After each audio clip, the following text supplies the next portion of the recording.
본문에는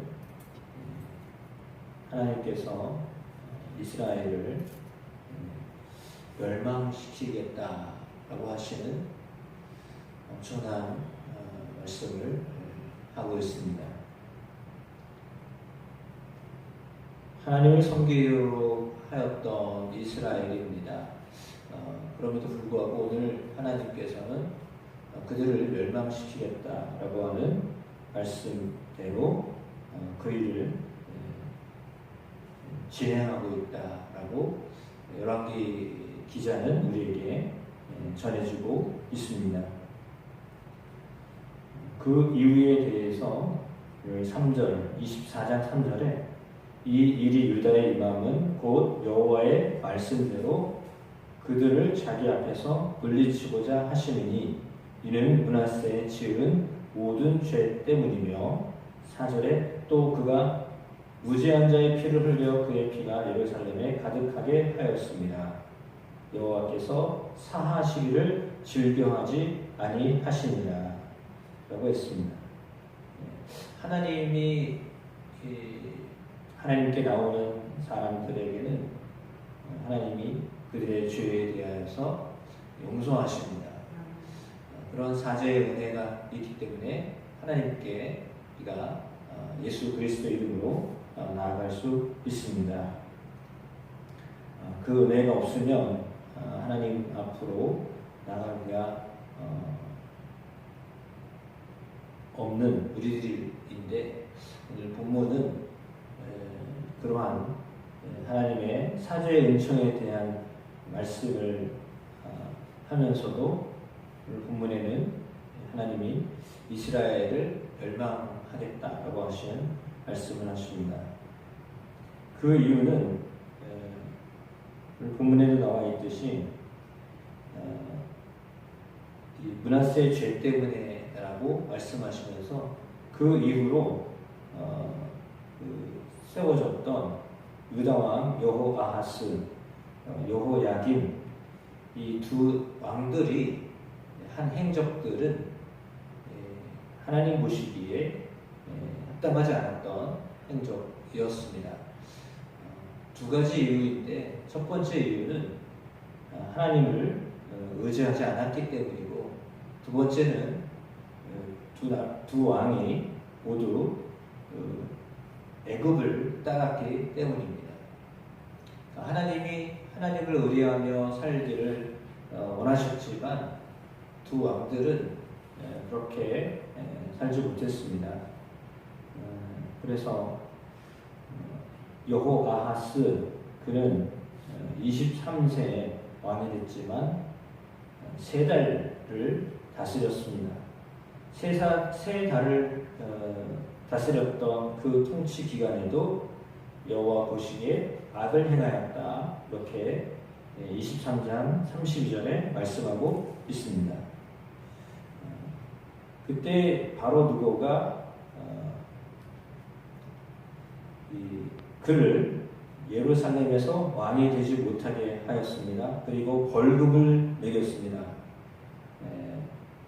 그래서 요시아의 아들 엘리야김을 그의 아버지 요시아를 대신하여 왕으로 삼았습니다. 그러니까 애굽의 왕이 이스라엘의 왕을 유다 왕이죠. 유다 왕을 이렇게 바꿨습니다. 큰 나라 왕이 적다라고 생각하는 속국이라고 생각하는 유다의 왕을 3달 만에 바꿔버렸습니다. 그리고 엘리야김이라고 하는 이름을 바꿔가지고 여호야김이라고 불렀습니다. 이 여호야김이 은과 금을 바로에게 주었습니다. 이 과정에서 국민들에게부터 은금을 징수하게 했습니다. 그러니까 식민 통치가 된 거죠. 우리나라가 일본에게 식민 통치할 때 녹그릇까지 다 가져갔던 것처럼 오늘 그런 일들이 남유다 땅에서도 일어났었다라고 하는 것입니다.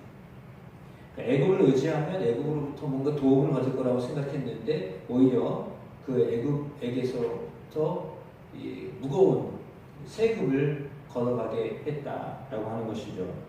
그래서 이런 과정은 세상의 어떤 힘과 세상의 어떤 권력을 의지할 때 그것의 결과가 어떤 것인가를 아주 통렬하게 경험하게 하였습니다. 그래서 여호야김 시대에 이제 어쩔 수 없이 애굽의 친애굽의 어떤 정책을 해야 되는 그런 상황이죠. 정치적인 상황이 그랬습니다. 그랬더니 바벨론 왕 느부갓네살이 올라왔습니다. 그래서 여호야김이 느부갓네살을 섬겼습니다. 그랬다가 3년을 섬기다가 도저히 견딜 수가 없어서 배신을 했습니다. 그때 하나님이 하나님의 선지자들 통해서 하셨던 말씀대로 갈대아 부대, 아람 부대, 모압 부대, 암몬 자손 부대를 여호야김에게로 보내서 유다를 쳐 멸하시려 하셨다. 이렇게 말씀하고 있습니다. 그러니까 아마도 당시의 어려운 환경을 극복해 보려고, 이겨보려고 머리를 쌌겠죠. 지혜를 모았겠죠. 그러나 그 지혜가 하나님을 경외하는 근본적인 지혜가 없었기 때문에 세상적인 방법으로 어떻게 견디어 보려고 했습니다. 그러나 하나님이 주변에 있는 모든 민족들을 다 총동원시켜서 유다를 멸망시키는 일을 허락하셨습니다. 그것이 오늘 본문에 나와 있는 말씀입니다. 오늘 이런 일들이 일어났을 때 여호야김은 어떤 생각을 가지고 통치를 했어야 했는가라고 하는 것을 우리가 또한 생각해 보아야 하겠습니다. 때로는 이렇게 하나님이 유다 백성들에게 있어서 정말 비참한 상상하지도 못했던 일들을 경험하게 하십니다. 주변에 있는 나라들이 다 남유다의 멸망을 그렇게 위하여서 온 마음을 다하는, 온 힘을 다하고 있는 모습들이 보여집니다. 물론 그 속에는 크게는 애굽이라고 하는 나라와 바벨론이라고 하는 나라 사이에 그런 강대강의 사이에 약소민족으로 있었던 유다의 어떤 현실이죠. 정치적으로 볼 때는 그렇습니다. 큰 나라와 큰 나라 사이에 있었던 유다, 아람, 암몬 이런 나라들은 상당히 중심에 서서 어떻게 해야 될지 모르는, 방황할 수밖에 없는 그런 민족들이었습니다. 그렇게 약한 민족들이었습니다. 강한 민족들 사이에 있었던 소소한 민족들은 갈팡질팡했겠죠. 우리가 어디에 붙어야 살 수 있을까? 라고 하는 그런 기로에 놓여 있었는데, 그때 그런 상황 속에서도 그래서 사람의 눈으로 볼 때는 도대체 하나님이 어디 계신가? 지금도 하나님은 역사하고 계신가? 라고 하는 의심이 되어서 질문조차도 하지 않는, 하나님 왜 이런 일을 우리가 당해야 됩니까? 라고 하는 그런 어떤 질문도 하지 않고 있는 어떤 상황처럼 오늘 본문에는 그렇게 여호아하스나 여호야김의 모습에는 하나님을 향한 어떤 질문조차도 하지 않는, 영적으로 완전히 밑바닥에 놓여있는 그들의 모습들을 우리에게 보여주고 있습니다. 그러나 어떤 상황 자체는 바벨론이 큰 힘을 얻어가는 상황이었습니다. 그래서 그 바벨론에게 좀 손을 내밀고 도움을 요청해야 되는 상황인데, 그러나 자존심이 허락하지 않은 거죠. 그래서 이렇게 친애굽적인 어떤 정책을 계속 펼쳤는데, 그럼에도 불구하고 느부갓네살의 눈에 벗어난 행동을 할 때마다 이제 이스라엘은, 남유다는 멸망의 길을 갈 수밖에 없었습니다. 만약에 이스라엘이 하나님을 향하여서 하나님을 믿는 믿음, 하나님을 경외하는 마음을 놓치지 않고 살았다면 어떻게 됐을까라고 하는 이렇게 추론을 해볼 수 있습니다. 하나님 앞에 바로 서지 못했을 때 하나님은 그 유다를 정말 깨우치시고자 극단의 조치를 취하십니다. 그래서 나라 자체를 멸망시키면서 이제 타국에 가서 하나님을 찾도록 하십니다. 그 나라에서 하나님을 찾아야 되는데 그러지 못한 어떤 이스라엘의 모습들이 오늘 성경 가운데 기록되어 있습니다. 늦게 깨달은 거죠. 그나마 늦게라도 깨닫게 하셨는데 당시에는 도저히 뭐 하나님을 바라보지 않는 그런 상황으로 오늘 성경이 기록되어져 있습니다. 따라서 하나님의 이런 멸망을 통하여서 이스라엘 백성들이